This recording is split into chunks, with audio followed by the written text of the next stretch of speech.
Hello, my dear friends, and welcome to the Miniature Community Podcast. And is it still a podcast even if I'm recording myself with a webcam?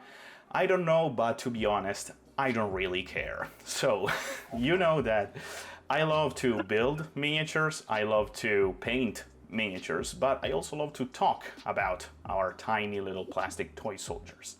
So I decided that once in a while I just would like to record kind of a podcast with another member of our community, another content creator, and talk about our hobby and everything revolving around it. Maybe it's painting, maybe it's playing. And I hope that you're going to enjoy it. This is something that is just meant to have, just an hour of me talking with another content creator so that you can grab some models and some brushes and just stay with us talking about our hobby and maybe exchange some opinions and just having a nice and friendly chat. Before we begin, just a little disclaimer. Maybe if you don't know, but I'm from Italy and English is not the language that I speak on a daily basis, so I'm going to make a lot of mistakes because this is recorded live. And I hope you're going to forgive me, but I also hope that my guest is going to forgive me. And what a guest I have here with me. He is, in my humble opinion, the Auspex Tactics of the Aeldari. I love his channel because when I was starting my Eldar army, I didn't really know where to begin, and it happened that I just discovered his channel, and it was great because he can introduce you to basically all the strategies revolving around Eldars, Drukhari, and Arlequin in a very simple way, and I really liked it. And since now Warhammer 10th edition is about to begin, and if you want to start the Eldar, maybe you should check his channel. My dear friend, I am happy to have here with me my lovely guest, Proxy Hammer. So, say hello, Proxy. Welcome to my channel. Thank you, Corey. I appreciate it, and thank you for the compliment. I'm just a normal guy who plays Warhammer 40k, loves the Eldar. I've been playing them for 20-some years now, so I know a little bit about them. And, I thought I would share what I knew with other people, because it's tough being an Eldar player, to be honest with you. And I'm sure you know as well. It's tough out there, man. It's tough out there going into a shop and trying to get a pickup game with somebody, and the first thing they say is, "What army do you play?" And they're all happy and they're all excited to play the game, and then you're like, "I play Eldar." They're like, "Fuck." They're like, "Damn, you play Eldar? Oh man, this is gonna be horrible." I've had that experience so many times, Corey. It's not even funny. So, as an adult now, as somebody who still plays with toys, I thought to myself, why don't I create a channel that actually talks about the strategy and what Eldar are all about and how to play Eldar, so not only that Eldar players can also become more tactically advanced in their game, but also enemy opponents could maybe understand them a little bit better and have a greater understanding of what to do against them, so that games are more enjoyable. Because honestly, as somebody who's played a lot of war games, getting destroyed in a battle and destroying the enemy in a battle very one-sidedly is never fun. So having good games, close games is always good. So that's kind of what I figured I would do when I started my channel. And honestly, to say that I'm like the Auspex of Eldar that's a big compliment. Because that guy is like a machine, I mean, I don't even think he's of this world. Yeah, me too, to be honest. I always thought that he is like a AI, artificial intelligence, because of how the amount of video that he just uploads about tactics and strategies and the math hammering and all of that stuff. It's kind of amazing. Yep.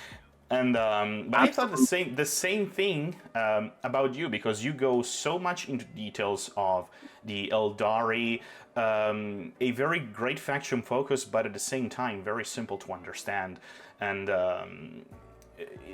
in a friendly kind of way, if you know what I mean. Basic level, a basic level kinda, It really makes it easy to understand what the Eldars are good at, what kind of units are good for a specific role or whatnot. Stuff like that, you know. Yeah, I really try to cover everything on my channel as far as just being generally, you know, what's the word?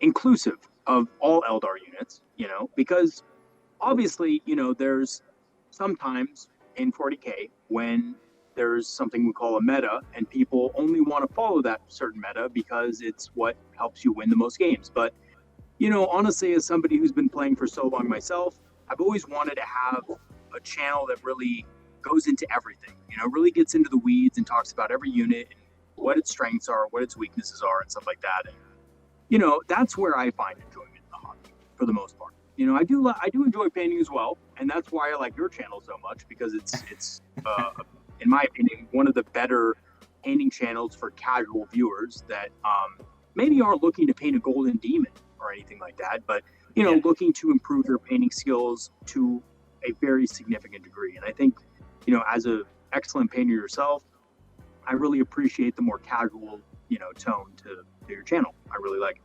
So, yeah, you have a cool channel, man. Honestly. Thank you, man. You're too kind, to be honest.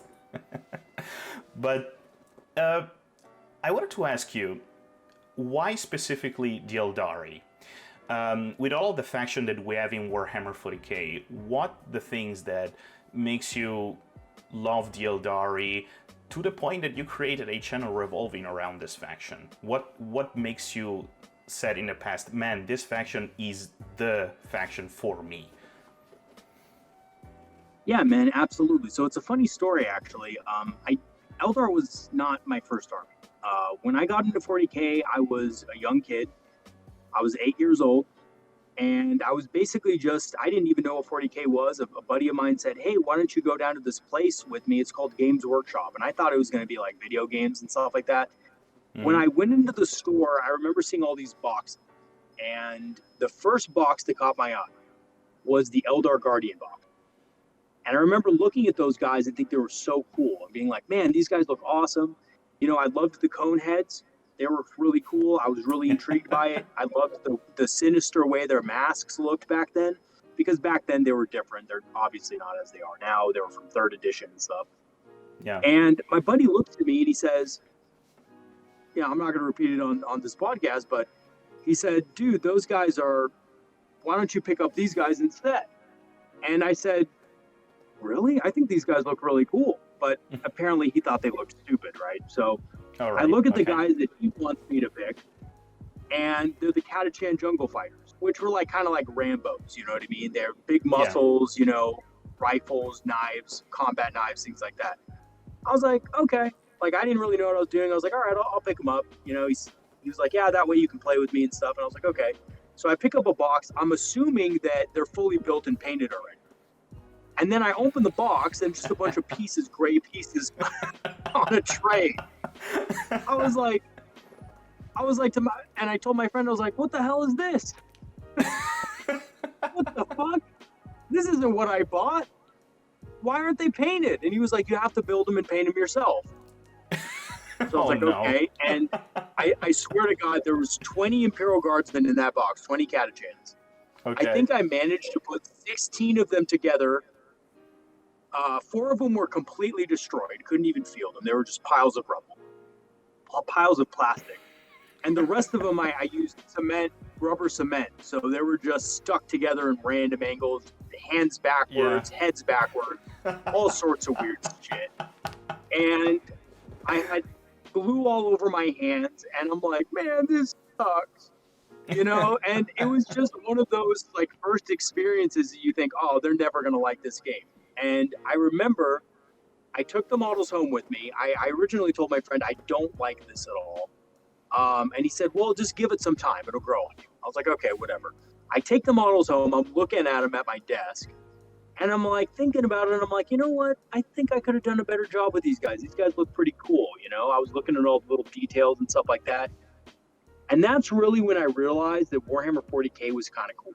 And from then on, the rest is history. I would buy some Imperial Guard models. I buy Sentinel, for example, built that up. Was really proud of what I did there. But, honestly, the paint jobs, I only had like 3 paints. I had like gray, black, and, 4 paints really, green and like black or something like that. So I had very few paints. And basically my guys were just all gray. That was the skin color. The skin tone was just gray. You know what I mean? So, yeah, but, it's funny because I collected Imperial Guard for about a year and a half. And then I remember going to the store one day and saying, I want something different. And I looked again at the Eldar models. And I remember at the time, a couple years later, they had actually changed. They had actually been updated to the ones that we used to have. Well, we've had them for a long time, but you know what I mean. Yeah. The Guardians, not the newest Guardians, but the ones before that. And I was like, man, these guys look really cool. I'm going to pick up a box of these guys. I picked up a box of those, and then, of course, the GW employee convinced me into buying Eldrad Uthran, so that I could... Okay. And I think like a Warwalker or something like that, so I could have an army to play. And I honestly, I never really looked back. I loved the faction, the way it looked so much. I was reading the codex. I was enthralled by the codex. It was super interesting. All of the different aspect warriors that were available, all the different lore behind them and why they do what they do, and the whole dying race thing. The fact that, there were once this great civilization that, collapsed and now they were just a shadow of their former selves. I really liked all that because at the time I was also learning about a lot of history, and I was learning about things like, the Greeks and the Romans and the Egyptians and, the civilizations in Africa. And I was learning about all these different civilizations in history that had a very similar fate. The Carthaginians are actually remind me a lot of Eldar, by the way, in their history. So, but also the way they look, the Eldar have a very classical civilization kind of look to them. They look a lot, they have elements of Greece, elements of Egypt, and they have other elements, Celtic elements as well, that I found really interesting. And, that's kind of where I started out with Eldar, and Eldar have been the faction that I've loved playing ever since. And especially when it comes to their rules, because I think most factions have a fairly standard set of rules, especially back then in like 3rd edition. Mostly you just fought against Space Marines. And Space Marines had a very basic profile that had very basic abilities. It was just, we have bolters and we shoot them at the enemy kind of thing, Yeah. And when we get into combat, we pull out some chainsaws and we try to chainsaw our enemy. That was basically it. With Eldar, there's a lot of different things going on, and I really appreciated that from, a gamer's perspective of, being able to do all this different stuff with the army, Like, every time I bought a new unit, like, if I played Space Marines, every time I bought a new unit, it wouldn't be that exciting because I already have a unit like that in my mind, right? I already have a squad of 10 tactical. But for Eldar, every time I bought a new unit, it was exciting. Like, it was a different experience. And that's what I really like about Eldar is that every single unit in their army is different. And collecting an Eldar army looks really dynamic and really cool. And you can get excited about each individual purchase instead of just, like, oh, okay, well, I'll be excited when the army's complete. But right now I have 50 tactical Marines that I need to paint. I mean, who cares? It's all the same thing, right? You're painting 50 of the same model, basically. Sorry to any Space Marine players out there, but your models basically look the same. But for Eldar, it's different. Right? Don't worry, I already said that. I already said that on this channel. I guess that I think that everybody already knows that I really, really don't like Space Marines. They all look the same, man. GW can change them. They can make 50 different releases for the same unit that have variations. They're all going to look exactly the same because that's how they're designed, Yeah, but with it's Eldar, also... they're designed... sorry. I was about to say that it is also a shame that right now Games Workshop is really removing with the new sculpt all of the kind of that little details that characterize every different type of Space Marine chapter. For example, you can Space Marine look all the same, but you can in a split of a second see the differences between a Blood Angels and a Space Wolf. because those are Right. really different kind of details. The one is inspired from ancient Rome, the other one are Vikings. But now with the new primaries, we are seeing a kind of even more boring kind of way to create Space Right. Marines. I don't know. I don't really like that. With the Yeah. Eldar, as I think you're about to say, is that the cool thing is that they have all of the aspect warriors that are incredibly different from the basic army, kind of quote unquote basic army, and they really, really create a very kind of diversification. Is that a word? I don't know, but you understand what I'm saying. Yeah, absolutely. That's a word, man. Yeah. That is definitely a word. Yeah, absolutely agreed. Yeah, that's one of the cool things about Eldar is like every unit is a different experience, and from somebody who has collected for 20 years, I can tell you from experience, if you're looking for a really enriching experience going into the game, every time you purchase something, giving you a different experience in the same game is something you really want, right? That's Mm. what, to be honest with you, that's what a lot of games, video games and stuff, they fail to do is provide different, unique experiences to players with DLC content and stuff like that. But with Yeah. Eldar, every unit you box or every unit you buy is like a different quote unquote DLC. You're getting a different experience every single time, which is really awesome. So I think that's a Yeah. really cool thing. And I don't think a lot of factions are like that. I think Eldar are one of the only factions actually that are like that. And Yeah. they're really the Specifically, only ones that are like that. Yeah. yeah. Specifically for my point of view as a painter, because I see myself more as a painter than a player. If you look through all the faction, generally you have one paint scheme for the entire faction. Even if you have different unit with specific role, like for example the Imperial Guard. Yes, you have your heavy weapons team, you have your shock troopers, you have your tanks, but generally the entire army is going to have a single scheme, a color scheme. The Eldari, man, fire dragons compared to Dyer's Avengers, those are completely different color scheme, color palette, color tone. You're going to have a lot of fun with those. Also, painting and playing, because those have two very different kind of play style, even if they are both shooting units. But painting, extremely different, and play style also extremely different. Yeah. Yeah, absolutely. So, yeah, not only is it a great experience from a hobbying perspective and a game perspective, but when you go into an actual battle, it's a really cool experience too because you have to somehow bring all these elements of different units to do different things together, you know? And Yeah. even though that can be a challenge, which is why I kind of started my channel because Eldar are a very hard faction to play generally, because everything does different stuff, it's often hard to bring it all together, right?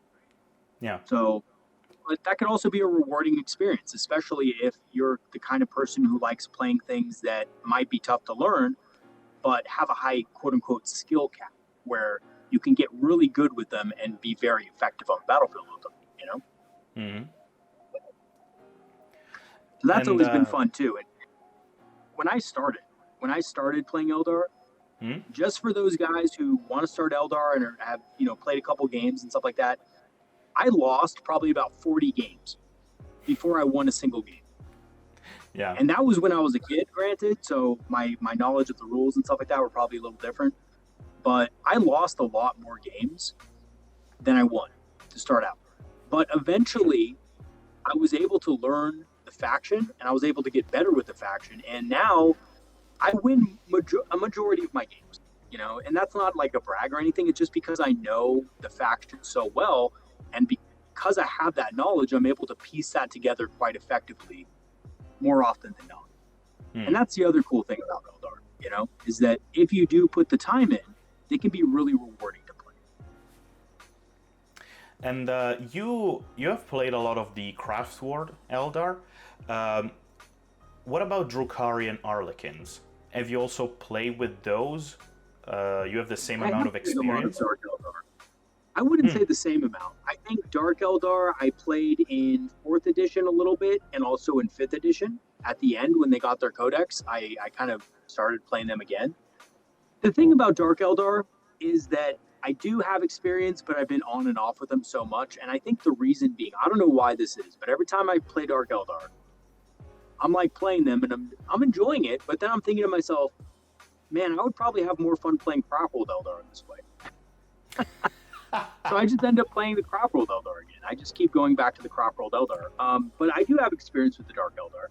I do like them as a fact. I think the coolest part about the Dark Eldar in past editions for me was the fact that they were so assault oriented, you know? And I think craftworld is generally an army that you need a balance because of how they operate. You know, you can't have like, you know, I mean, back in the day, you couldn't have, when, you know, it wasn't as restricted, you couldn't have like 3 max squads of Howling Banshees and expect to be effective, because Howling Banshees degrade in effectiveness the more you have of them, right? You're going to have wasted efficiency and things like that. Yeah. With the Dark Eldar, it was a little different. You could make a list centered purely around close combat because you had so many different close combat options, you know? And I think that was really cool at the time. And I really liked playing them, honestly. Dark Eldar, for those of you, you know, out there listening and you're wondering, what should I play, Dark Eldar or Craftworld Eldar? Dark Eldar are more of the assault-oriented Eldar that are more about hitting you hard and fast, but not necessarily about being tricky, right? And Eldar are more about, you know, making good trades. They're more about creating situations in which your opponent doesn't have a great choice, and kind of using your units in a, you know, a very specific way to maximize their effectiveness. Dark Eldar units are a little bit more generalist, but they have a lot of hitting power, but they're also very fragile, so you can't just, you know, throw them out there and expect them to survive. So they're different playstyle. As far as the Harlequins go, I have a little bit of experience with Harlequins in low point games, but I gotta be honest with you, I really haven't played them in high point games, in 2,000 point games and stuff like that. A, I really don't have the models. B, back in the day, you really couldn't feel the Harlequin army. You know? Okay. I don't even know if I'm saying that right. What is it, Harlequin or Harlequin? I don't know. You want the... People get mad if you go for that before. All right. I guess it doesn't matter. Okay, as a American kind of accent, I think it's Harlequin. In Europe, I think it depends. Technically, okay. we have in Italy the same word. The inspiration is from a character from Italian folklore. But I guess we can go with Harlequin. Most of my viewers are from the States, so we can go with Harlequin, I guess. Okay. All right, I'll just go with that. That's normally what I say, but sometimes I change it just because I'm worried I'm saying the wrong thing, like a lot of things in the Eldar Codex. And yeah, anyway, it's really hard. I guess that if I remember correctly, in the past, in older codexes, the creators were specifying that since Eldar are technically alien race, the way that we pronounce Eldar names are from a Imperium perspective, so they might be completely different. And that's a cool thing about the technically speaking, the entire Warhammer 40k lore is from the Imperium perspective, so we don't really actually know how things are pronounced, how things really are. That's a really cool thing about the setting, I guess. And for the Eldar, it's, I think, to the extreme, because they are extremely alien and so ethereal also in some part of their society. that is very true. Yeah. Another really cool thing about the Eldar is their lore, you know. Yeah. But Harlequins, I've never really played them a whole lot, I have to admit. I've played them more as the battlefield patrols and detachments, and in 4th edition it used to just be a regular unit, so I ran them as a regular unit. I have experience with them, it's just not on an army-wide scale, let's just put it that way. So My experience with Harlequins is mostly, how to include them in your craftworld army and how they play as a part of a craftworld army rather than as an army on their own. Yeah, that's something that I would really like to ask you. I mean, I see Harlequin as a very super elite army, kind of like the Custodes for the Imperium, which I don't know if they work better as a support for Craftworld or Drukhari, Dark Eldar, depends on what you play, I think, or if they work better as a standalone faction on the battlefield. Well, I would tell you that based on, the meta, quote unquote, and tournaments and things like that, Harlequins have generally been better as an army on their own. But because they're so strong, they have also uplifted a lot of Craftworld and Dark Eldar lists as well. I'm not so sure they work well in a Dark Eldar list, to be honest, outside of, maybe because occasionally Dark Eldar have some trouble dealing with tanks. So, maybe picking up some Void Reavers or not Void Reavers, excuse me, Void Weavers, I should say. Yeah. Maybe picking up some Void Weavers and, some anti-tank elements might help the Dark Eldar in some ways be able to kill tanks. But other than that, I just think that there's Dark Eldar units that probably do the same job as they do. But for Craftworld Eldar, Harlequins can do a lot of things that, normal Eldar units can't do, right? Harlequins are a great combat generalist unit. They can basically hit hard against almost everything. Yeah. Eldar units, you don't really have that. You have Howling Banshees who do hit hard against a lot of targets, but there are some targets they just can't deal with because of how specialized they are. Same thing with Striking Scorpions, right? Harlequins are in that space where they can kind of do well against everything. And I've been kind of using them that way in 9th edition as a unit that can basically run into hard targets like Terminators and just obliterate them. And then because Harlequins are so tricky, they can use stratagems to hop back in their transport after they assault and things like that. So you could have a scenario where you see a unit of 5 Terminators on an objective, you run your group of 5, Harlequins in there to kill them, they kill them, and then they hop back in a Star Weaver, which is their transport with 1 command point. So then your opponent can't shoot at them in the next turn unless they kill the Star Weaver first, which, may or may not be difficult depending on where they're at in the battlefield, but even so, it just makes it harder for them to deal with it. So Harlequins are kind of full of these little tricks that they can do, jumping in and out of combat, jumping in and out of reserve, with different things, and, being able to basically do a lot of damage very quickly and then disappear. Yeah, if that makes sense. No, yeah. It sounds extremely cool, very dynamic, and also very frustrating for your opponent. Yeah, if you know how to play them, it's extremely frustrating. Even just one unit of them is extremely frustrating for your opponent, And I think that's where people kind of, here's the thing is that, Warhammer 40K is one of those games like any other war game. I've played many. And I can tell you from experience, the armies that are frustrating to play against, whether they're OP or not, are always going to get more complaints than the armies that may be really strong but just have very straightforward mechanics. Yeah. They're always going to be complained against more. And I don't know if you've ever played War Machine, but there was an army called Krix in War Machine. And Krix was an army kind of like the Dark Eldar. They had a lot of frustrating debuffs and stuff like that they would put on your models to make them weaker, and they were extremely frustrating to fight because of it. Okay. Well, Krix, they weren't the best faction out there, typically, in my experience. The reason why they were frustrating for people was because of all those things, all those special little things that they could do, right? But there were stronger armies for sure, On the other hand, another army called, I think they were called Kador or Kador. Kador was just a lot of big guys with big axes. Well, they were really strong, but they were fairly straightforward, so you knew what to expect, right? And that's why people didn't really care too much about them. And even though they were really strong still, you didn't hear a lot of complaints about them. So, it's just, I think it's very similar with Harlequins, Eldar, Dark Eldar. It's the same kind of complaints. It's that people don't really truly understand. And that's why they get frustrated. Yeah. But I've had other games.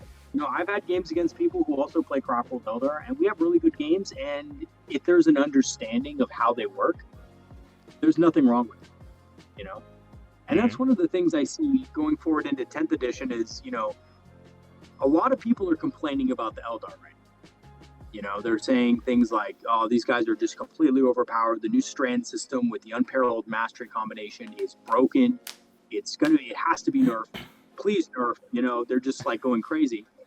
And there's a funny aspect to that, because if you look at what other factions have had over the course of 9th edition, what you've seen from just the reveals that we've seen so far, and even now with the Tau today, right?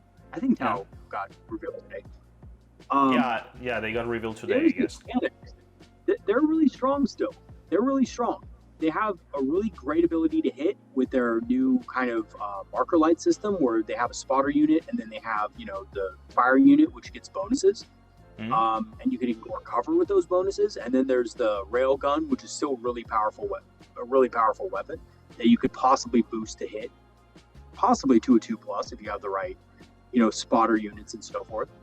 Yeah. So, you know, there's really powerful synergies there too. And then you look at Imperial Knights, there's powerful synergies there. And just like any other faction, the Eldar, there's going to be powerful synergies, but there's going to be ways around it if you know what they're going to do, right? Yeah. So it just comes down to understanding, and the fact that, you know, we don't know everything about the Eldari yet. We just know, you know, basically their army trait, their detachment trait, and a couple of units and stuff like that. Yeah, we can gather a lot from those things, but it's not going to spell out the whole picture, right? So, yeah, you know, it's like anything else, though. As an Eldar player, you also have to deal with that. You also have to deal with the fact that your buddies that you're playing with might not understand your army, and that may lead to some frustrating kind of interaction. But that's okay. It's just like any other game. If you have a complex character that no one understands, if that character kills you, it's bullshit, right? Yeah. It's bullshit and it's OP. How dare this? What do you mean your Viper did 8 damage to my vehicle, one-shotted it? Fuck that. That's OP, right? They're just foaming at the mouth. Oh my gosh, I've had so many experiences with Eldar. It's been insane. Absolutely insane. Before you told me a story before we started recording, which I got a little bit shocked because I never see it happen. You told me about a player that got so frustrated that he smashed his own models during a game. Yeah. You know what? It wasn't funny at the time, but in hindsight, it was hilarious because, okay, let me tell you the story, and maybe the viewers will appreciate this, maybe they won't, I don't know. But there was this guy at our local game shop that, to this day, I don't know why he got so frustrated, but basically what it was he was sitting around, he was talking about the Hive Tyrant for Tyranids, and the Tyrant Guard, and how last whips made opponents strike last. Okay, so basically, I said, oh, that's interesting, because I was an Eldar player, so I had units that did the same thing. I was like, Howling Banshees do the same thing, that's very interesting. And he's like, yeah, I think that, you know, the Tyranid, Hive Tyrant with the, you know, Tyranid Guard and everything could like one-shot a Seer Council, a full Seer Council. And I'm like running it over in my head. I'm like, I think that's a little bit of a stretch. And I told him, I don't know about that, you know. He was like, no, they would completely destroy the Seer Council. They have bone swords that ignore invul saves and stuff like that. I'm like, okay, yeah, you're probably right. Whatever, right? He was like, oh, we should play a game and test it out. I was like, okay. And he's like, and he even told me beforehand, he's like, I don't really care about the results. I just want to see them, you know, fight each other, the Seer Council and the, you know, the Tyrant Guard or whatever. I'm like, all right. So we play a game. And I'm kind of just, at this point, I'm going through my normal Eldar stuff. You know, I'm shooting my Bright Lances at things. I'm putting wounds on Carnifexes and stuff. Back then, it was true line of sight. So it was very easy for Eldar units to get line of sight on things. Okay. So as he's picking up his models, turn 1 comes around. I eliminate a few targets. He picks up his models. He starts to kind of I could tell something's going on here. He's a little bit salty that I'm starting to kill his models. I'm like, okay, your turn. He goes, he moves, and he shoots at a Wave Serpent. And I think back then, Devourers were like strength 6. So I told him, okay, you need 6s to get a glancing hit. Back then, it was glances instead of wounds. Okay. So he's like, why do I need 6s? I was like, oh, because I'm armor 12, so you need a 6 to match. He was like, that's bullshit. Why are they armor 12? They're Eldar. They're supposed to be, fragile. And I was like, I don't know what to tell you, man. The thing's armor 12. So he's like, all right, he rolls his dice. He rolls his dice, and his face is kind of salty, and he rolls like 1-6. And I'm like, okay, I have a jinx save. I'm going to just take that. Back then, they got like if Eldar skimmers move, they got like a little bit of a like imbo save. So I roll it, I make it. I'm like, okay, I'm good. And he's like, that's fucking bullshit. They shouldn't get that. So I'm like, oh, I'm already seeing this game's going in a bad direction. So I'm like, all right. His turn, I think he also shot like a venom cannon or something like that. But again, because of there was a special rule Eldar had at the time where if the strength of a weapon was higher than 8, it counted as 8. So it was one of those salty moments. Again, special rule comes into play that they don't understand. They get salty. So my turn comes around, and I notice that he has moved his Hive Tyrant into range of my Fire Dragons. And he said, okay, well, I'm going to move them towards this Wave Serpent. I told him, well, don't you want to fight them with the Seer Council? And he was like, no, I'm going to kill these guys first, and then I'm going to kill your whole army, then I'm going to kill your Seer Council. And I was like, okay. You understand that there's Fire Dragons in that, right? He's like, yeah, I don't care about Fire Dragons. And he didn't even know what they did, right? I think he thought they were Dire Vengers or something. I'm like, all right. Okay. So I swing both of my Wave Serpents forward. I dump out 2 units of Fire Dragons, and I say, okay, I'm going to shoot your, Hive Tyrant and Tyrant Guard. And then he's like, wait a second, are you not going to fight the Seer Council with them? And I was like, you just said you wanted to kill my whole army with them. So, I mean, this is what I'm going to do. This is your response to that. I was like, after this game, we can fight one-on-one.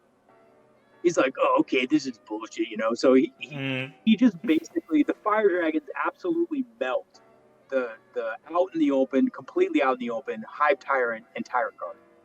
Completely melt him. He's off the table. His model's destroyed.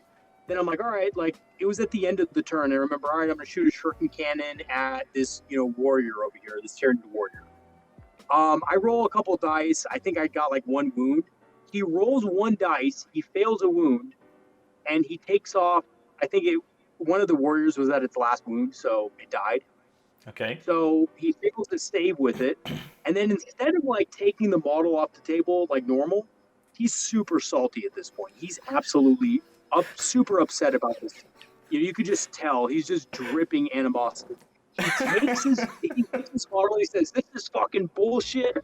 He throws the model on the table. It totally cracks. The lash whip that it had broken 3 different separate pieces to the point where you couldn't glue it back to a joint. I'm like, oh no. Dude. I was like, damn, that's a powerful shuriken cannon. And he was just like, I don't care. This is bullshit. I don't even care if it broke. Eldar are bullshit. Blah, blah, blah. OP. All that stuff, right? So, I mean, and I've had a few of these experiences where I've had people rage quit against me. I had a guy that I was playing, he was an Imperial Guard player. He had like, kind of like the 300 men army where he had just pure infantry. Yeah.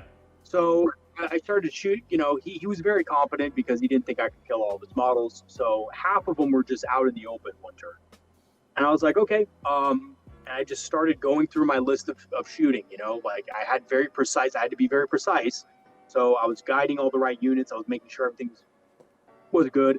And then I think I killed about 50 of them in one turn with, just Dire Avengers, overlapping fields of fire with scatter lasers and war walkers and stuff.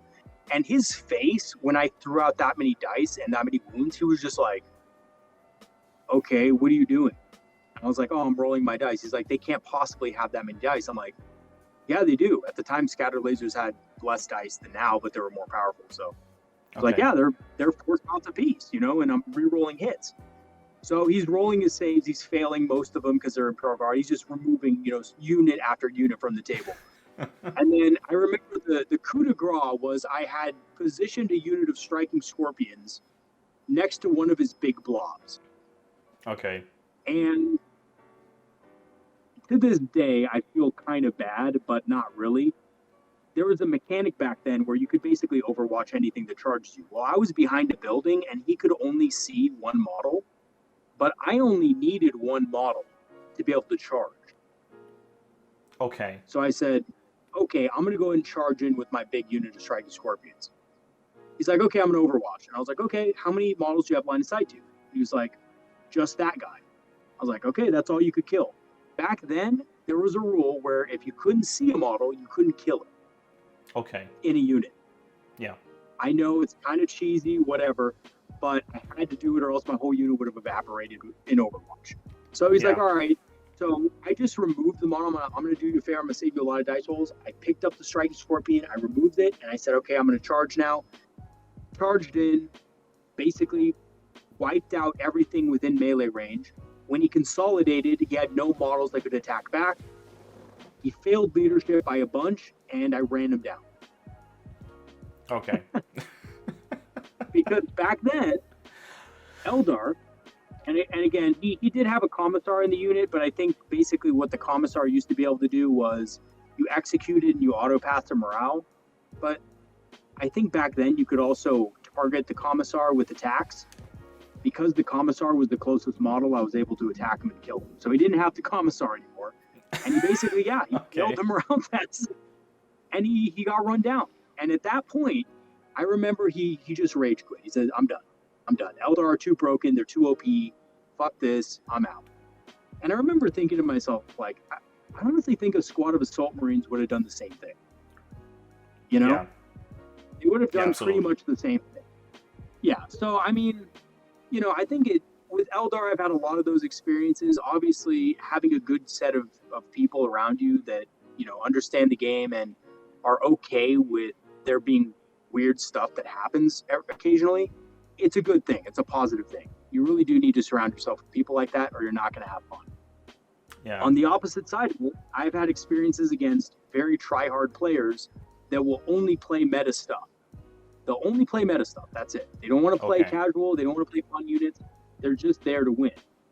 And they will try to rules monger every little thing that you do throughout the whole game. I've been in events like that too, you know? I've had experiences where somebody tried to tell me that pivoting a wave serpent counted as half its movement or something like that. And it was like during an edition where the rules specifically stated you could pivot once anytime you wanted. You could pivot either before you moved or after you moved. It didn't matter. And that was free. So, you know, I mean, there's been situations like that. And I think one of the things about Warhammer is that you will come across these people, and that's okay. You just have to, here's my honest advice, just roll with it. There was a guy in our shop who would never play an experienced player. He would only play games against children. And it was so weird. And I was in high school at the time, but, you know, every time I'd ask him for a game, hey, you want to play a game? Oh, no, I'm good, man. I'm good. I'm just going to eat my, you know, hamburger or whatever. And then like 20 minutes later, like a kid would walk in the shop and he'd ask that kid for a game. It was really weird. I was like, okay, this guy just wants to like obviously win so badly that it's like not even a challenge to him. It was really creepy, actually, to be honest. I was about to say that. I mean, yeah, it was weird. It was weird. You get weirdos in Warhammer, but for the most part, for the vast majority, 99%, I've never really had that many bad games of 40K. I have to admit, you know, these stories are like once in 100 games. You know, I'll have a game like this. Really, thankfully, I might add, because it would be awful. Yeah, exactly. I don't think anybody would really play. I even think the toxic players playing against each other wouldn't play because it would be so toxic. No one could stand it. But yeah, you know, Warhammer, God, I have so many funny stories about stuff happening. But, you know, for all those viewing, you know, a lot of people would say, well, the reason I don't play Warhammer is because it's so toxic and, you know, the cat community is toxic. But really, you just hear these stories. They're like once in a while stories, you know. They happen once in a blue moon. They don't happen. Yeah. You know? Mostly in games. Occasionally, you'll get somebody that's like only in it to win, or you'll get somebody that's just like really like not a good person, and like you won't have a good game against that person. But that doesn't mean the game's bad, you know. That doesn't mean the game's tough. And I've even had situations. I'm just going to be honest and straightforward. I've had situations where I was seen as a toxic player for playing Eldar, which I found bizarre. But you know, for a while in 6th edition, I remember I had 2 armies in Imperial Guard and Eldar, and I remember I would mostly play my Eldar, and Quite a few of the, people in the local game shop were like, dude, Eldar are really OP right now. You might want to just play your Imperial Guard. Like, we don't really like playing against your Eldar. And it was just like, what? I was so confused. I was like, well, they're a faction in the game. I can play them. But, thinking back on it, I was like, well, if no one's having fun playing against me and everyone's losing all the time, then yeah, it would probably not be fun. So I switched to my Imperial Guard for a while after that. And I was still winning. Icing on the cake. The icing on the cake. Yeah. The funniest part about that, man, is that so the funny part about this is I was still beating them, sometimes by just as bad, but it didn't matter because Imperial Guard were, again, like I said in the beginning of this talk, they were straightforward. You knew what they were going to do. They didn't have a lot of tricks. It was just a lot of guns. So when my Lehman Russ battle tanks fired off and killed a unit of Marines, it was like, oh, cool, man. Cool. And they just took their Marines off the table like nothing happened. When it was Eldar, I was like, okay, my Dire Avengers are going to shoot. I'm going to reroll all my hits and wounds, and I'm going to do the same exact thing. They're like, oh, man, Eldar, bullshit, man. This is OP, It's like, it was the same result. Yeah. But really, people. That's the thing, right? There's these misconceptions in the game, I think, that exist. Especially after seeing, the 10th edition reveals, I really saw that once again, not only on my own channel, but on other channels as well. In their comment section, just loads of comments. Eldar are going to be broken on release. Oh, Eldar are broken again. GW's done it again. Eldar is busted. And all this stuff. And like even other channels are saying like, yeah, Eldar are super. Not the respectable channels, but some channels out there are saying, oh, Eldar are broken. They're going to be OP as hell. Eldars are the new Tau, basically. Yeah, exactly. I've heard that too. I'm like, I don't know about that, guys. I think you'll see that it's pretty tame once it's all said and done. And then, obviously we're a fragile faction. So, if you hit us with anything, we die pretty easy. And since sorry? Yeah, go on. No, I was about to ask you, in fact, about 10th edition, because we are having all of this new community faction focus on the Warhammer community website, etc. I saw your video about the Eldar faction focus, the goods and the very bad, and I guess I want to ask you two things. If you after looking at the faction focus, if you have slightly changed your mind, and also what you think this new edition will be from what we have now about all of the reveals. I also know that the rules got leaked, the entire rule set. Yeah, I'm generally very positive about the edition. I think the edition is going to be very good. I think it's going to be, when it comes out, obviously, like every other edition, there's going to be stronger things than others. These things will be balanced because GW has shown a trend towards wanting to balance certain things in a good way and not a way that destroys the faction, which is good. I've never seen just for the record, in 9th edition, I've never seen a nerf that has completely destroyed a faction, brought them from 100% to 0. I haven't seen that. I've seen minor nerfs that have brought them down in the tournament rankings, but never so much so that the army was unplayable, which, by the way, did happen in the past. There were unplayable armies out there, like Tyranid, by the way, were unplayable for a long time, competitive play. But anyway, that's a story for another day. The woes of the Tyranid. In general, I've been really happy about the reveals, and especially about the Eldar reveal. That video I made was just my first impressions.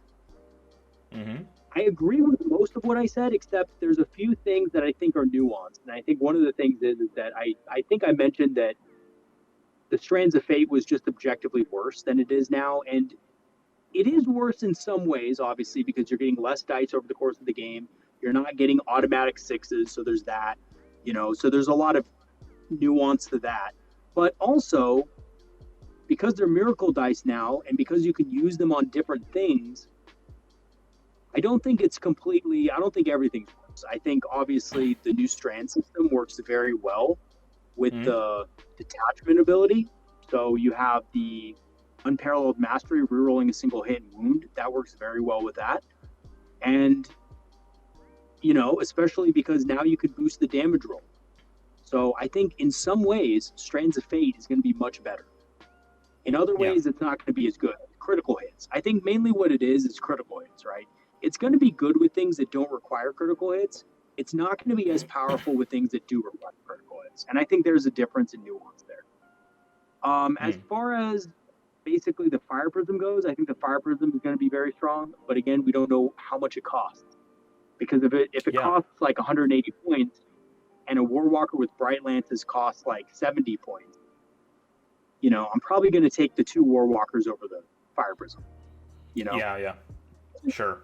In general, if you're looking at just straight up math and looking at what's going to be stronger with Strands of Fate and what's going to be stronger with rerolls and things like that, I think that's where you're probably going to go.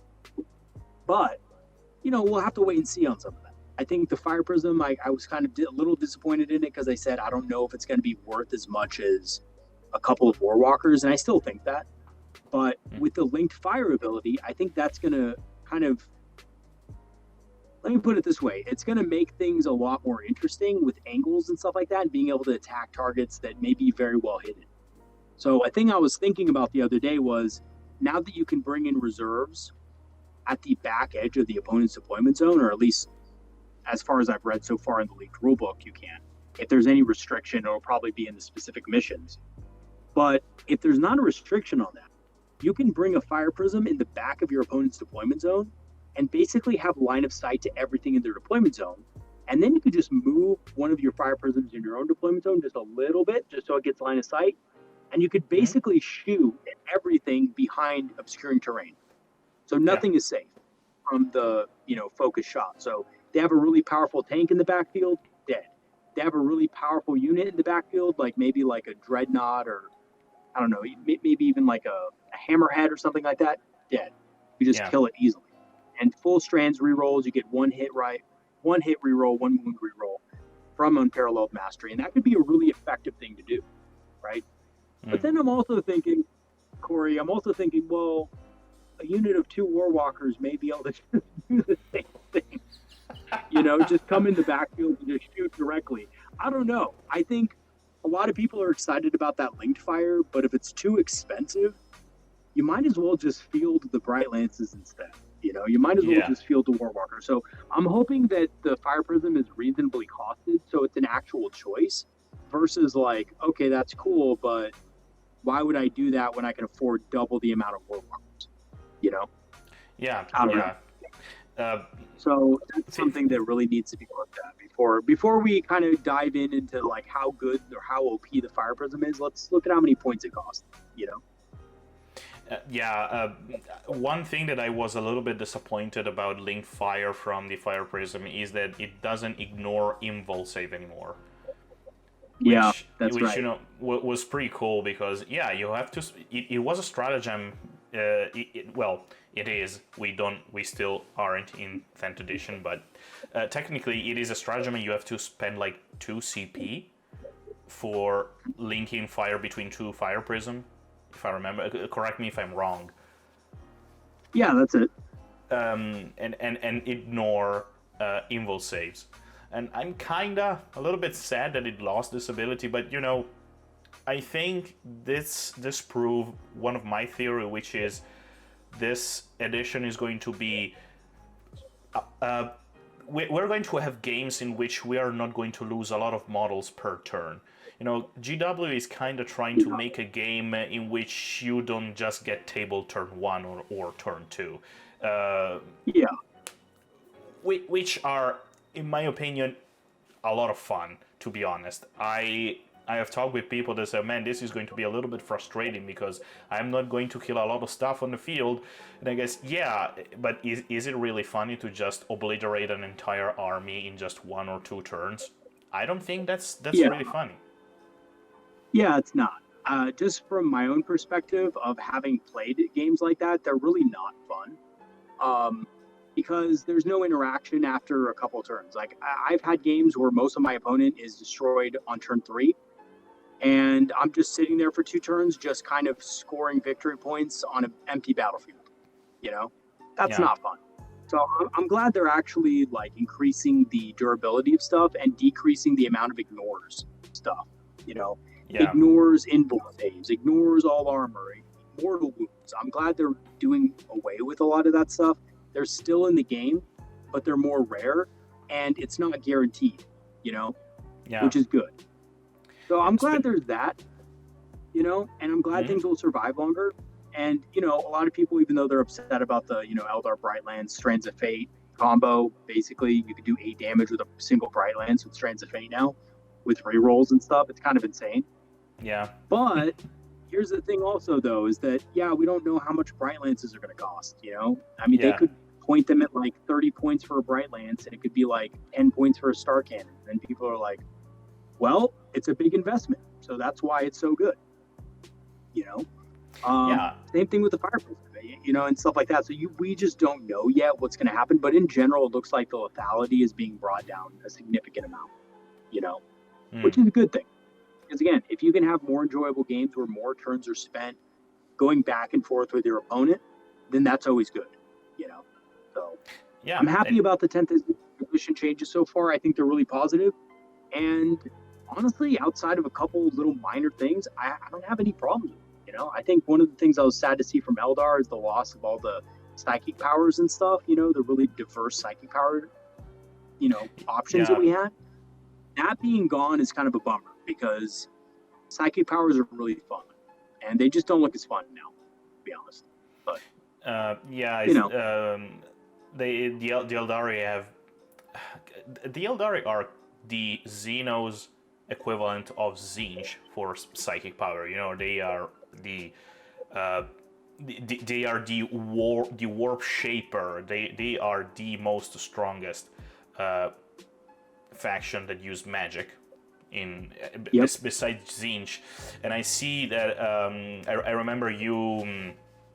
I don't want to say complain, but you know, Guide and Doom are basically not a thing anymore as it was in previously. Am I correct? Yeah. Guide and Doom, we haven't seen that yet, but most likely it's not going to be a reroll. It's going to be a +1 to hit and a +1 to wound, and that's it.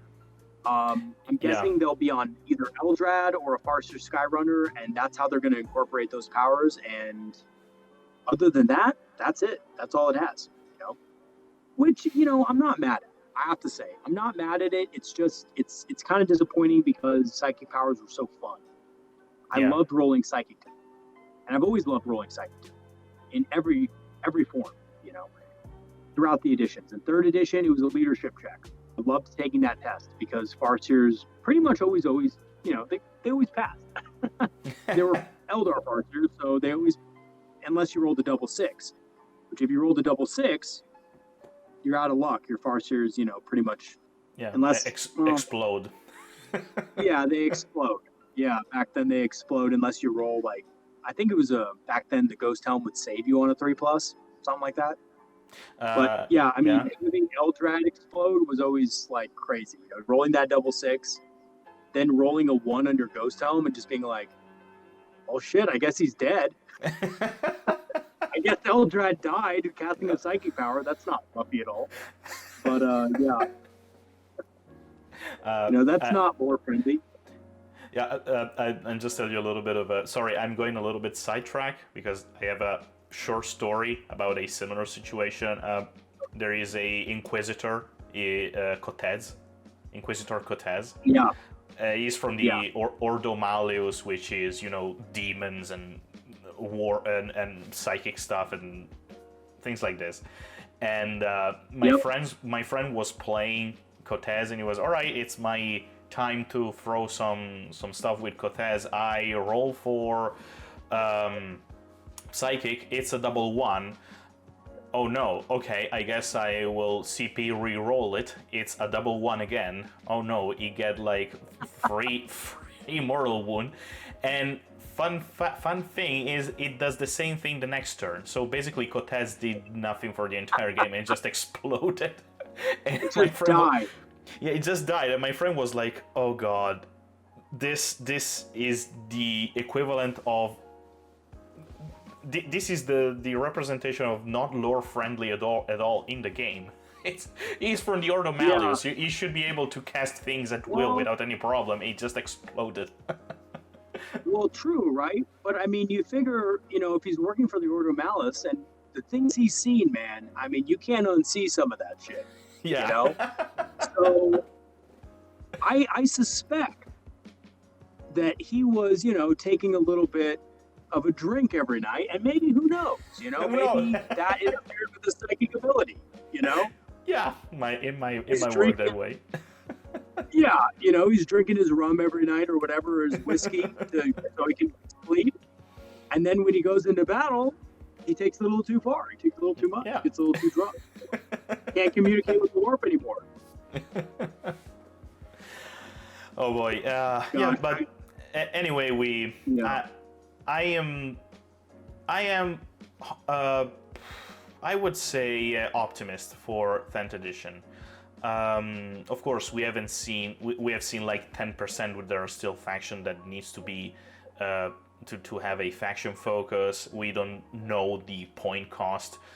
I think that we are going to see smaller army, to be honest with you, with an increased point cost for all faction wise.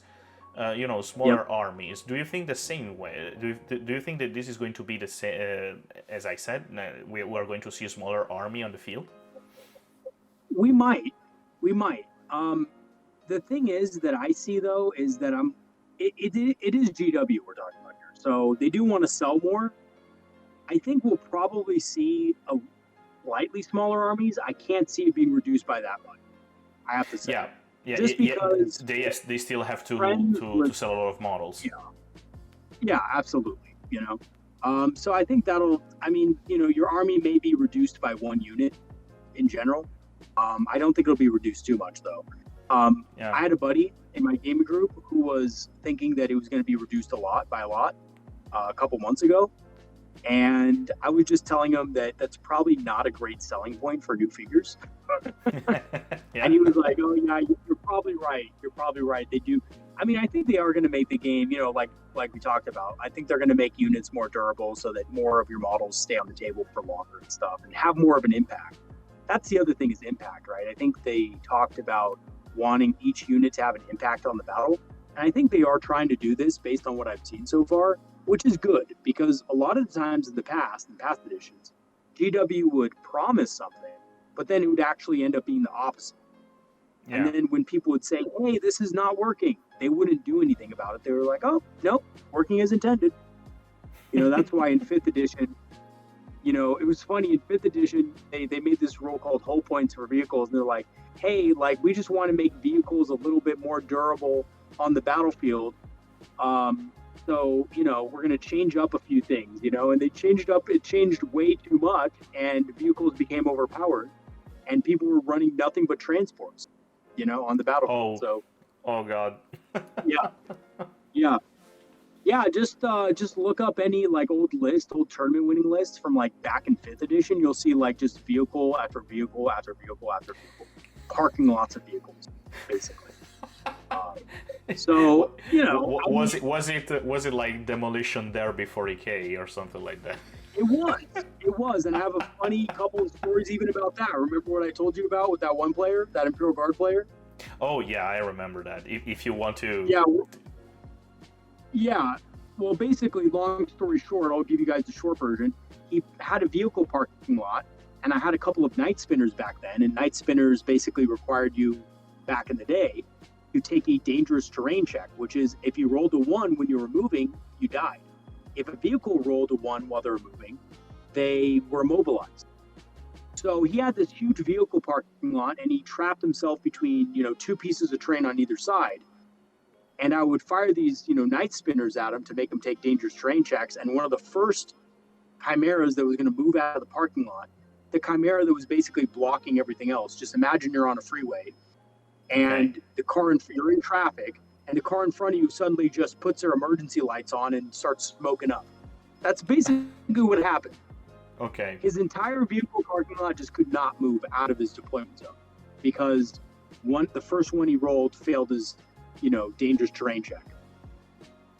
So yeah, for the entire game, he was basically playing musical chairs with his chimeras, trying to get out of the deployment zone. Well, I just continually just shot him with night spinners. So yeah, that happened, and there was a lot of weird stuff that happened because of it. But I'm glad it's gone. I'm glad that era's over. I don't want that to return. By the way, and that's one of my small concerns with this edition is that transports seem to be very strong now. And if they're not pointed correctly, you're going to see people just spamming them, right? Like if somebody can take like an orc buggy, for example, if somebody could take that for like 60 points and it'd be tough, and it'd also be, have the ability to give +1 to hit on orc units that are shooting inside of it, you might see people in certain builds just spamming vehicles, at least 6 of them, because I think you can take up to 6 if they're a dedicated transport. So you might see that, depending on how the points shake out. Is that transports might be at the level where if they're too strong, people are just going to take transport after transport after transport. Yeah, it's I haven't checked the rules yet because I kind of want to have the entire thing ready to when it just get launched. But I heard that now disembarking from transport is not a thing that you do before moving the transport. You just move the transport, then disembark, which is a totally different game. Totally different thing. Yeah, it is. Absolutely. And transports, that's really strong for a lot of armies. On top of that, a lot of transports are getting special rules on top of it. So I don't know what the Space Marine Rhino has. I think it has like auto repair, and it has the ability to like a couple Space Marines can shoot out of the top. And then you have like a Chimera that can, is basically open topped and has the command vehicle special rule. And then you have Wave Serpents and Falcons, which look to be getting the Shock Assault, which means they can reroll wounds when they disembark, when the unit disembarks out of it. And they're shooting at the same target, they can reroll wounds. Okay. And that's really powerful. So, I mean, again, and here's the funny thing is I've also heard a lot of Eldar players say that Eldar are ruined now because they lost battle focus. But I don't know. I think getting out of a transport with 10 Dire Avengers, rerolling all your wounds, possibly with an Autarch leading them that can give them further bonuses, could be pretty freaking strong against infantry. I think that's going to be very good.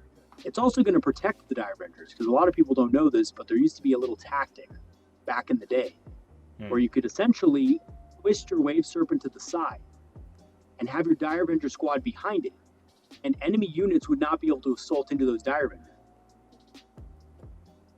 because the Wave Serpent has a greater length than 3 inches across.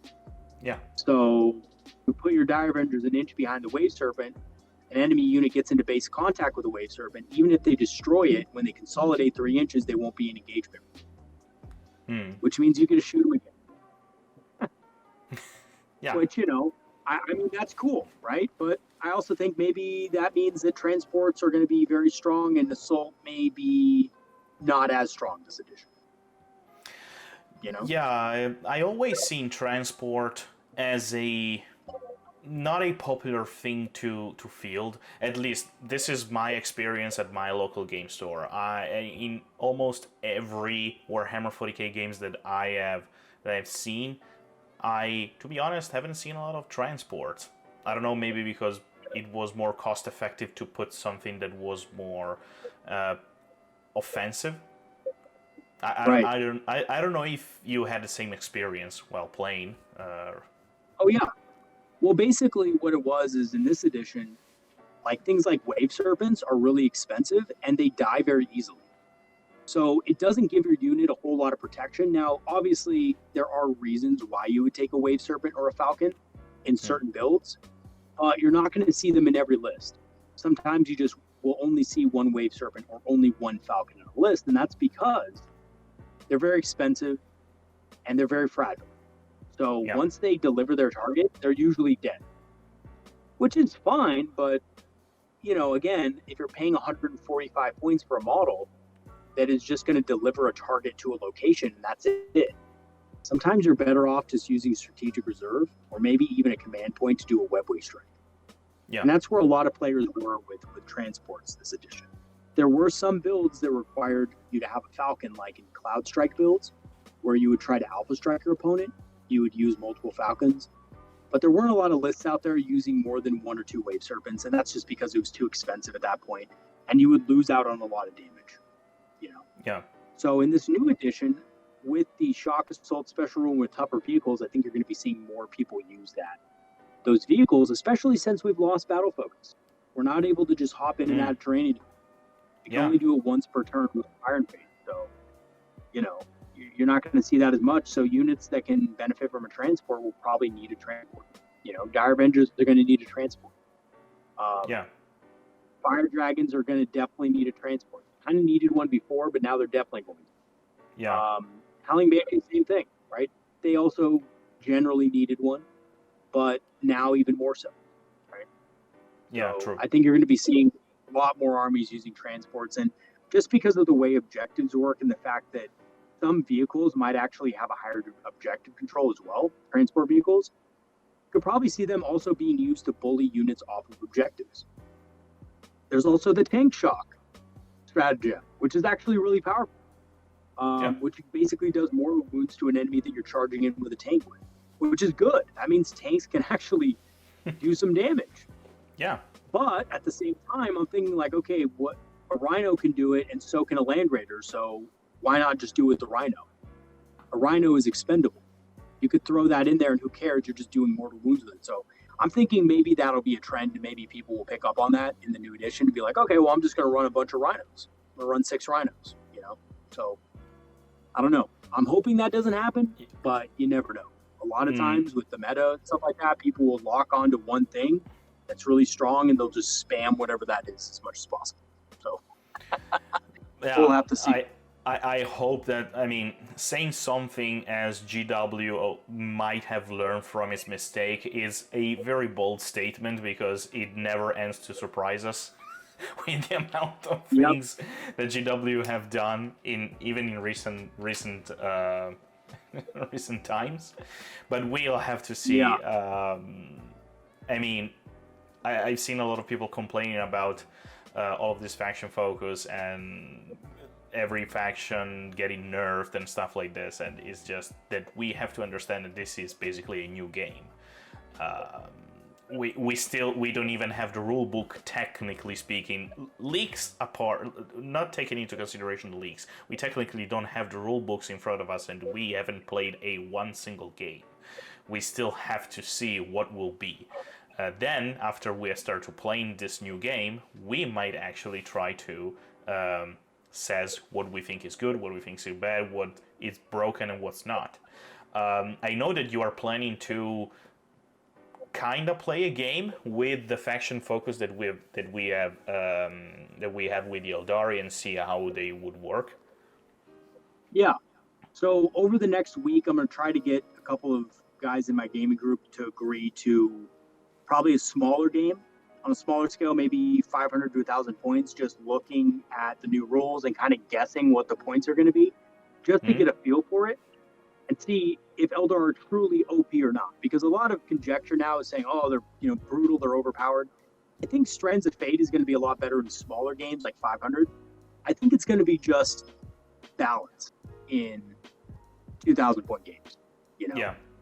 I think, at least. But we'll see. We'll see. Time will tell. But yeah, I'm going to try to get a game together, and at some point next week, I'm probably going to put out a video on what I think, just based on my experiences, and what was correct about what I said on my first impressions and what was wrong about what I said. Because there may be things that I'm just like, I'm thinking it's not OP, but then I get into a game and I'm like, okay, this is OP. Yeah. Who knows? I've had experience. Here's the thing about me as an Eldar player. I realize when things are overpowered. There was a time in 6th edition where my Eldar army was rarely losing anything in games. Okay. Because not only did you have battle focus, but you also had insane amounts of firepower every single turn, which was absolutely crazy. So yeah, at that point, Eldar were OP, and you were getting basically army-wide rerolls on everything, which was nuts. And sick then. Yeah. Yeah, everything on the reroll, dude. I swear to God, everything was rerolling everything. Scatter lasers had a special rule back then where if they hit a target, every single other weapon on that platform would also get a reroll to hit. So scatter lasers were firing off and you only had to hit one time with the scatter laser. So on a 3+. So you were hitting with your scatter lasers, and then you were just re-rolling everything else. So you'd have like a Falcon with a shuriken cannon on bottom, a pulse laser, and a scatter laser, and everything was getting re-rolled if you hit with the scatter laser. Warwalkers, same thing with them. You had half your guys with scatter lasers and half of them with bright lances, and all your bright lances were re-rolling hits. Yeah. It was insane. It was absolutely insane. And then you had other things like the Serpent Shield could be used as a projectile. So you could disable your Serpent Shield on your Wave Serpent and fire out I think it was D6 plus 1 attacks that were at strength 7 and they ignored armor. So you could just wipe out an entire unit of Marines with it and re-rolling hits. It was insane, man. It was this is not fair. There was it was turn 1. If your opponent got the second turn, you could wipe them out in one turn. So, yeah, I know what OP looks like. I don't know if Eldar are going to be OP with how the rules are set up and how much line of sight blocking terrain there is. But we'll see. Maybe Strands of Fate is broken. I just don't know yet. I'll have to get into practice, I think I'm going to ask you one last question. Okay.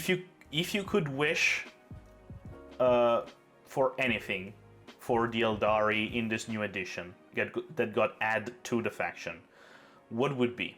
I'm gonna tell you mine first, if you're okay with that. Yeah, go for it. I'm really hoping to see an Autarch with the Avenger Catapult. Okay, cool, like the old one. It used to have that. Yeah, exactly. I really hope that we see the return of the Autarch Avenger Catapult kind of thing, because it kind of sounds really strange for me that a Autarch doesn't have that. I mean, an Autarch is an expert of every aspect of the Eldari, so why does... I think it's kind of weird that there isn't an Autarch with a Avenger Catapult out there.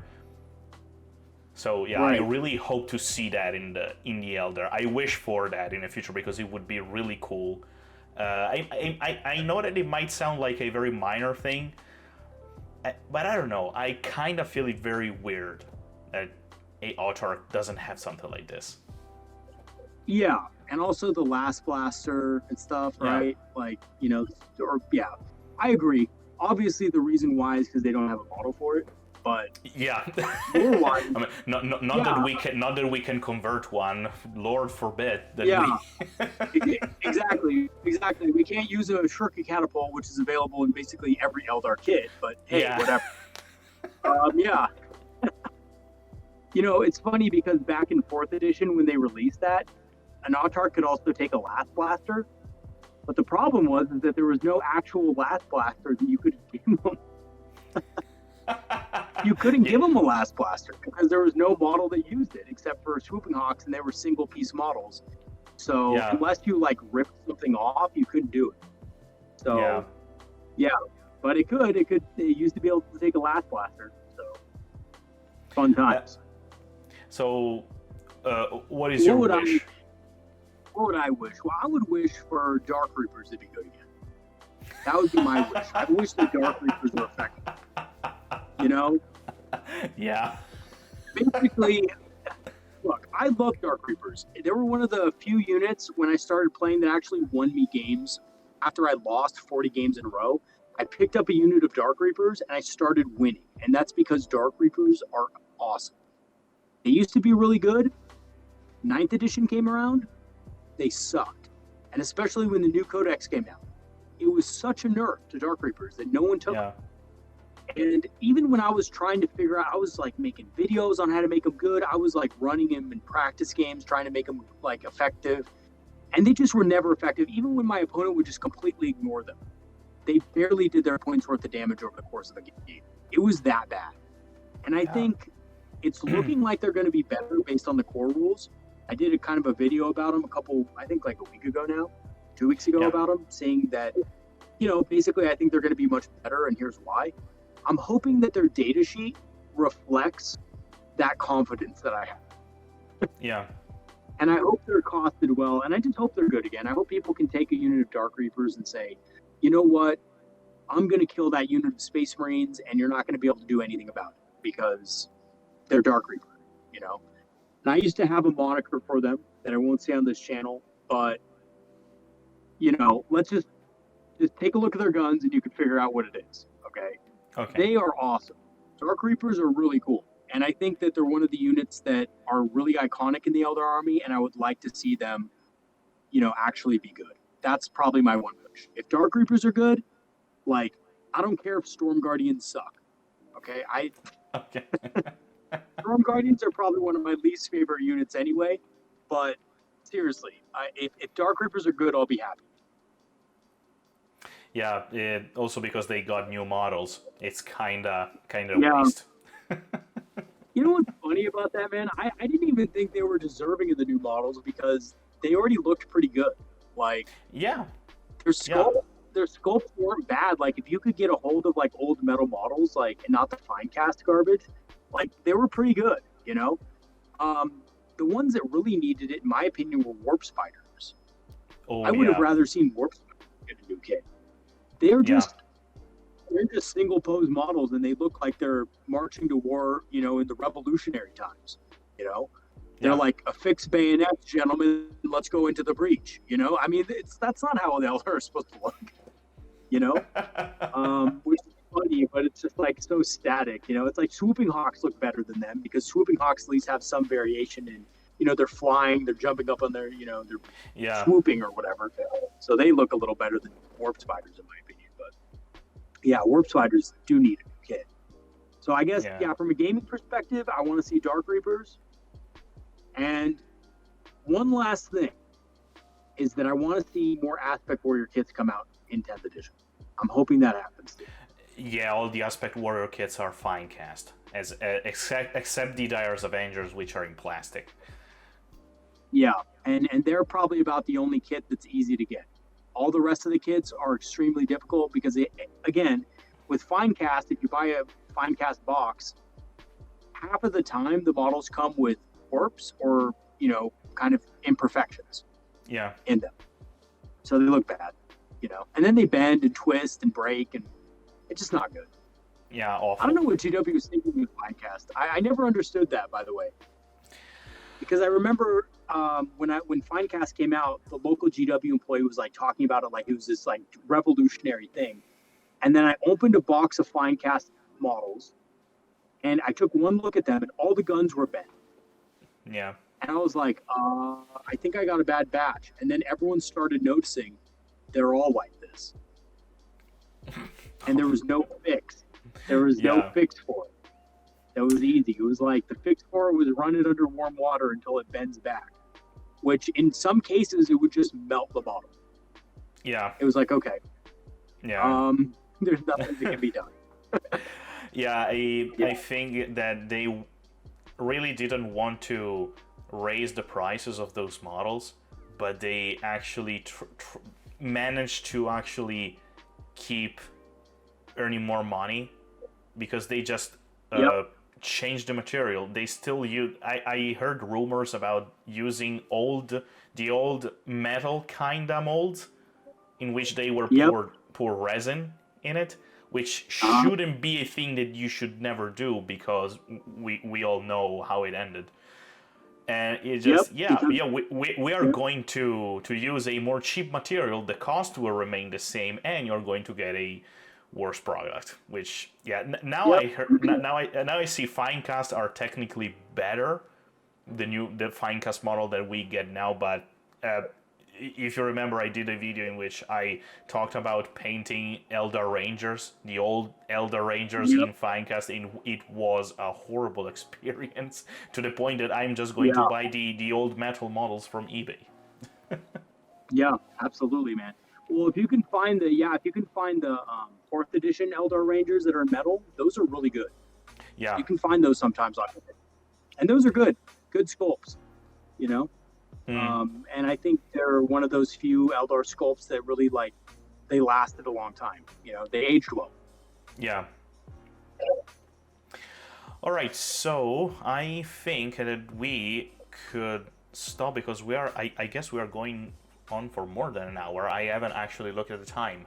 I think it's more. No, yeah, actually, it's just it's so so fun talking about Warhammer 40K. I just really lose the the amount of time. I really didn't know. I think we went on for more than an hour. So I think we can end So here. do I, man.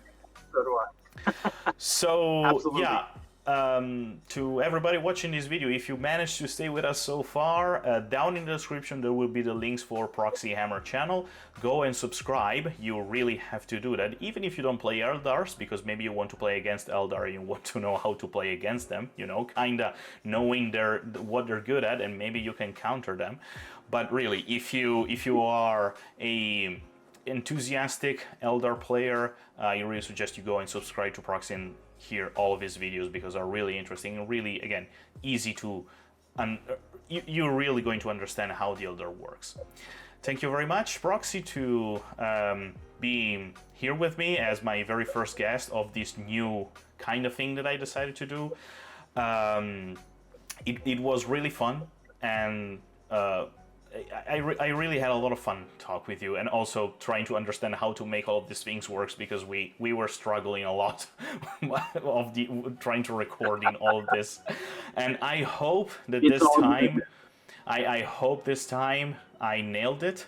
Otherwise, we're just going to do this again. So be ready for it. Absolutely, man. Well, it's been good. Been good talking to you, and I'm glad we did this. It was fun. So yeah, thank you very much, and yeah, if you want, leave a like, subscribe also to my channel, but subscribe to Proxy's channel first. And my friends, I really hope to see you the next time. I don't know